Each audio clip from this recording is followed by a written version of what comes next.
नमस्कार दोस्तों, शिक्षा अर्थ में एक बार फिर से आप लोगों का बहुत बहुत स्वागत है। दोस्तों, उत्तर प्रदेश लेखपाल भर्ती परीक्षा 2020 के लिए हम लोग ग्रामीण परिवेश का अध्ययन कर रहे थे, जिसमें हम लोगों ने उत्तर प्रदेश के परिचय का अध्ययन कर लिया था।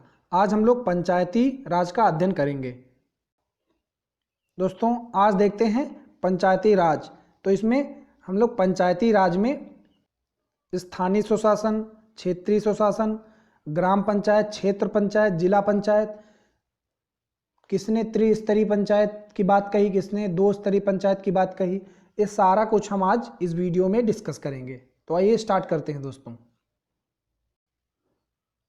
दोस्तों, भारत में अगर पंचायती राज की बात करें तो यह ऋग्वैदिक काल से पंचायती राज देखने को मिलता है। ऋग्वैदिक काल में क्या होता था कि जो छोटी छोटी जो पंचायतें होती थी, जो छोटे छोटे रियासतें होती थी, तो उसमें जो प्रधान होता था उसको इक्तादार कहते थे। और ये मौर्य काल में भी देखने को मिलता था, जिसमें जो प्रधान होता था, वहाँ का मुखिया होता था, उसको मुकद्दम कहते थे। अंग्रेजी स्वशासन में भी पंचायती राज देखने को मिला है। और भारत में अगर स्थानीय स्वशासन की बात करें तो 1864 में पंचायती राज व्यवस्था को मान्यता दी गई थी। अंग्रेजी सरकार के द्वारा कहा गया कि अगर लोग चाहें तो पंचायती राज व्यवस्था अपना सकते हैं और जो गांव है उसमें पंचायतों को लागू कर सकते हैं। अब पंचायती राज क्या है? स्थानीय स्वशासन से तात्पर्य शासन की उस प्रणाली से है जिसमें निचले स्तर पर लोगों को भागीदार बनाकर लोकतांत्रिक विकेंद्रीकरण को सुनिश्चित किया जाता है तथा लोगों को अपनी समस्याएं हल करने के लिए सक्षम बनाया जाता है।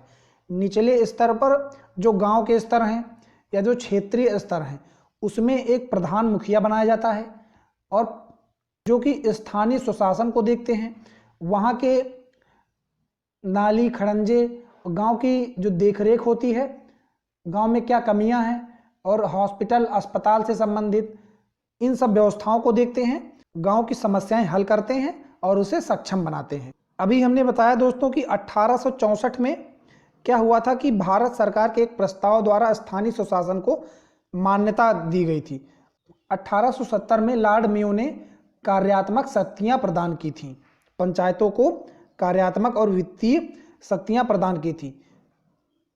पंचायतों की व्यवस्था भी ठीक ठाक नहीं हो पाई थी, सिर्फ कार्यात्मक शक्तियां प्रदान की गई। बाकी अभी न चुनाव होते थे नियमित रूप से, न प्रधान नियुक्त किया जाता था, सिर्फ कार्यात्मक शक्तियां छोटी मोटी दी गई कि पंचायतों में कार्य कराए जाएंगे, उनको दुरुस्त कराया जाएगा। और क्या हुआ दोस्तों, 1882 में तत्कालीन वायसराय जो थे लॉर्ड रिपन ने स्थानीय स्वशासन के लिए एक प्रस्ताव पारित किया, जिसके द्वारा पूरे देश में उपखंड तथा तालुका बोर्ड, जिला बोर्ड स्थापित करने का सुझाव दिया। इस प्रस्ताव को स्थानीय स्वशासन का मैग्ना कार्टा कहा जाता है। और दोस्तों, क्वेश्चन पूछ लेता है कि स्थानीय स्वशासन का जनक किसे कहते हैं?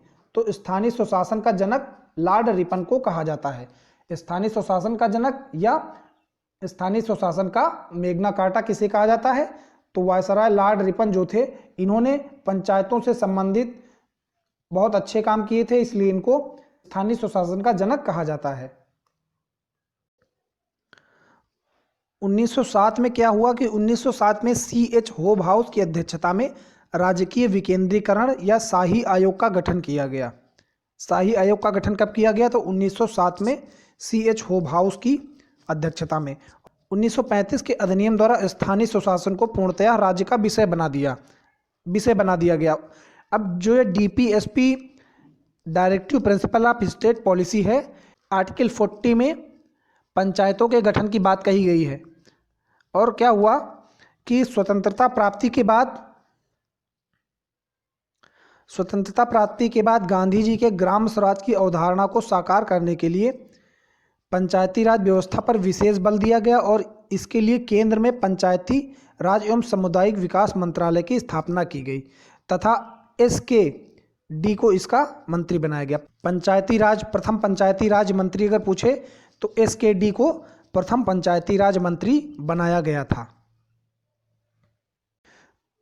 तत्कालीन प्रधानमंत्री उस समय पंडित जवाहरलाल नेहरू थे। इन्होंने क्या किया, 2 अक्टूबर 1952 को सामुदायिक विकास कार्यक्रम को प्रारंभ किया। सामुदायिक विकास कार्यक्रम जो था वो गांव के विकास को लेकर के था, जिसमें गांव को अस्पताल बनाना, स्कूल बनवाना, गांव की मरम्मत करना, सड़कों की मरम्मत करना, इन चीज़ों से संबंधित था ये सामुदायिक विकास कार्यक्रम।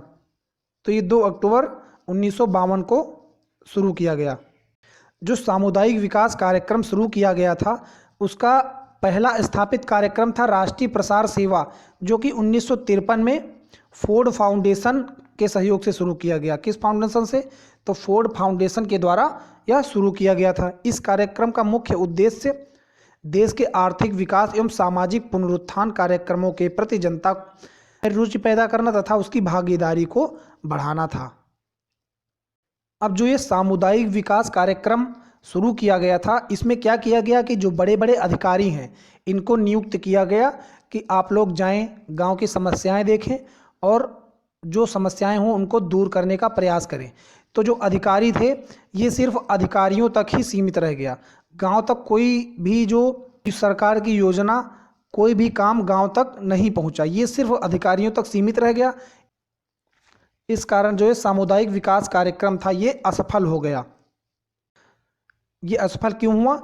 क्योंकि इसमें सरकारी अधिकारी जो हैं, इनको नियुक्त किया गया कि आप लोग जाएं, गांव की समस्याएं देखें और उनकी समस्याओं को दूर करें। असल में क्या होता है कि जो गांव की समस्याएं होती हैं, वो गांव का ही व्यक्ति समझ सकता है। कोई बाहरी व्यक्ति अपने गांव की समस्याएं नहीं समझ सकता है। इसलिए ये अधिकारियों को नियुक्त करना असफल रहा। हमारे घर की जो समस्याएं हैं वो हम ही समझ सकते हैं, कोई बाहरी नहीं समझ सकता है। और पंडित जवाहरलाल नेहरू ने क्या किया कि पंचायती राज व्यवस्था के संबंध में सुझाव देने के लिए समय समय पर कई समितियों का गठन किया। समितियां ये किस लिए बनाई गई?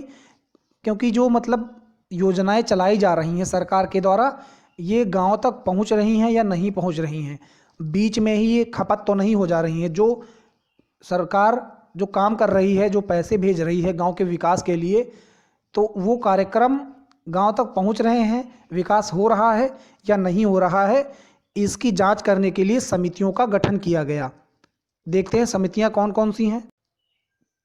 तो जो उस समय के प्रधानमंत्री थे पंडित जवाहरलाल नेहरू, उन्होंने बलवंत राय मेहता समिति का गठन किया। बलवंत राय मेहता समिति का गठन किया। इस समिति का गठन क्यों किया? क्योंकि ये समिति जो थी, ये एक समीक्षा समिति थी। ये जानकारी प्राप्त करने के लिए थी कि जो सरकारी योजनाएं, अस्पताल बनाना, स्कूल बनाना, गांव की नाली, सड़कों की मरम्मत करवाना, ये सब जो कार्यक्रम हैं, ये गांव तक पहुंच रहे हैं या नहीं पहुंच रहे हैं। ये एक रिव्यू कमेटी बैठाई गई। तो इसमें बलवंत राय मेहता समिति 1956 में बनी। उस समय के प्रधानमंत्री कौन थे? तो पंडित जवाहरलाल नेहरू उस समय के प्रधानमंत्री थे। देखते हैं इसके बारे में। अब दोस्तों क्या हुआ, जो ये बलवंत राय मेहता समिति बनाई गई, इस समिति से यह पूछा गया कि जो ये सामुदायिक विकास कार्यक्रम चलाया जा रहा है, इसका गांव को कोई फ़ायदा हुआ है या नहीं हुआ है। जो सरकारी योजनाएं गांव में चलाई जा रही हैं, उनका गांव में कोई फ़ायदा हुआ या नहीं हुआ। तो क्या देखा गया कि जो सरकारी अधिकारी हैं, उनके द्वारा कोई काम ग्रामीण स्तर पर कराया ही नहीं गया। जो योजनाएं थी, जो पैसा भेजा गया, वो सरकारी अधिकारियों तक ही सीमित रह गया। इस योजना ने यह निष्कर्ष निकाला कि जो सामुदायिक विकास कार्यक्रम था, वो क्या हुआ? असफल रह गया। कोई मतलब नहीं था सामुदायिक विकास कार्यक्रम का। तो बलवंत राय मेहता समिति ने क्या कहा कि हमें सामुदायिक विकास कार्यक्रम को अब बंद कर देना चाहिए। और बलवंत राय मेहता समिति ने क्या बताया? बलवंत राय मेहता समिति ने बताया कि भारत में पंचायतों का गठन होना चाहिए और गांव में पंचायतें बनानी चाहिए।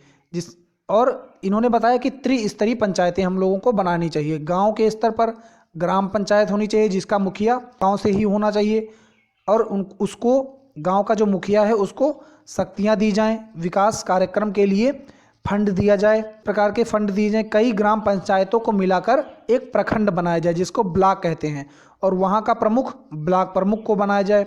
और जो जिला है, जिले स्तर पर पंचायतों का गठन किया जाए, जिसको जिला पंचायत कहते हैं। तो जिला स्तर पर जिला पंचायत, ब्लॉक स्तर पर ब्लॉक पंचायत और गांव स्तर पर ग्राम पंचायत का गठन किया जाएगा। जिला पंचायत का मुखिया कौन होगा? जिला पंचायत अध्यक्ष जो होगा वो जिला पंचायत का मुखिया होगा, और ब्लॉक स्तर का अध्यक्ष ब्लॉक प्रमुख होगा, और गांव का मुखिया होगा प्रधान गांव का मुखिया होगा। तो इन्होंने त्रिस्तरीय पंचायत की बात कही। बलवंत राय मेहता समिति के गठन की बात करें तो कब हुआ? 1956 में गठन हुआ, और इसने ये जो हमने बताया कि त्रिस्तरीय पंचायत की रिपोर्ट कब प्रस्तुत की, तो 1957 में इसने रिपोर्ट प्रस्तुत की। और इस समिति ने लोकतांत्रिक विकेंद्रीकरण को विशेषता कहा है। इस व्यवस्था में ग्राम स्तर पर ग्राम पंचायत, प्रखंड स्तर पर पंचायत समिति और जिला स्तर पर जिला परिषद के गठन का सुझाव दिया, जैसा कि हमने अभी आप लोगों को बताया है। इन्होंने सिफारिशें अपनी प्रस्तुत की। उसके बाद क्या हुआ कि 12 जनवरी 1958 को राष्ट्रीय विकास परिषद के द्वारा इनकी सिफारिशों को स्वीकार कर लिया गया। कब स्वीकार किया गया? तो 12 जनवरी 1958 को स्वीकार किया गया। अब जो वहाँ के तत्कालीन प्रधानमंत्री थे अपने देश के, पंडित जवाहरलाल नेहरू, इन्होंने क्या किया कि 2 अक्टूबर 1959 को तत्कालीन प्रधानमंत्री जवाहरलाल नेहरू ने राजस्थान के नागौर जिले में पंचायती राज व्यवस्था की औपचारिक शुरुआत की। तो अगर इस तरह से क्वेश्चन पूछ ले कि पहली बार पंचायती राज व्यवस्था की शुरुआत कहाँ हुई, तो राजस्थान के नागौर जिले में हुई। किसके द्वारा? तत्कालीन प्रधानमंत्री पंडित जवाहरलाल नेहरू के द्वारा हुई। और ये 2 अक्टूबर को ही क्यों हुआ? 2 अक्टूबर को क्यों हुआ? क्योंकि 2 अक्टूबर को गांधी जी का जन्म दिवस मनाया जाता है, इसलिए 2 अक्टूबर को हुआ। और जो गांधी जी थे ये पंचायती राज को लेकर के, गांव के विकास को लेकर के बहुत ही उत्सुक रहते थे।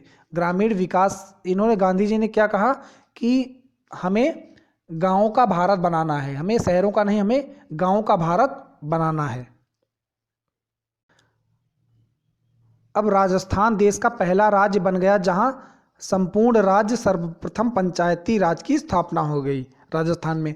उसके बाद क्या हुआ? 1959 में आंध्र प्रदेश में पंचायती राज व्यवस्था लागू हुई, 60 में असम में लागू हुई। उसके बाद धीरे धीरे भारत के अन्य राज्यों में पंचायती राज व्यवस्था को लागू कर दिया गया। क्या हुआ? त्रिस्तरीय पंचायती राज व्यवस्था तो लागू कर दी गई, लेकिन हुआ क्या? अभी तक क्या होता था कि अभी तक देश में नियमित चुनाव नहीं होते थे, ना ही नियमित चुनाव होते थे, ना ही नियमित रूप से प्रधान चुना जाता था। प्रधान चुने जाते थे तो प्रधान कभी पता चला कि कोई 10 साल तक है, कोई हमेशा प्रधान जो चुन लिया गया वो हमेशा हमेशा के लिए है, या फिर जो चुना गया उसको हटा करके फिर चुन लिया गया। तो इसलिए नियमित रूप से कोई व्यवस्था लागू नहीं थी, ना ही कोई कानून नियमित रूप से बनाया गया। तो अभी कोई नियमित व्यवस्था नहीं थी, इसलिए क्या हुआ? अशोक मेहता समिति का गठन किया गया। कब गठन हुआ? 1977 में। दोस्तों, मोरारजी देसाई की सरकार आ गई थी। अब पंडित जवाहरलाल नेहरू की सरकार जा चुकी थी, मोरारजी देसाई अगले प्रधानमंत्री बने थे। तो मोरारजी देसाई ने अशोक मेहता समिति का गठन 1977 में किया। ये दोस्तों हम लोग कल पढ़ेंगे अशोक मेहता समिति। इस समिति ने कितनी सिफारिशें प्रस्तुत की, ये सब हम लोग कल पढ़ेंगे। तो दोस्तों ये था पंचायती राज व्यवस्था से संबंधित वीडियो। आपको कैसा लगा नीचे कमेंट बॉक्स में ज़रूर बताएं। अगर अच्छा लगा हो तो दोस्तों में शेयर करें, लाइक करें वीडियो को और चैनल को सब्सक्राइब करें। बहुत बहुत धन्यवाद दोस्तों।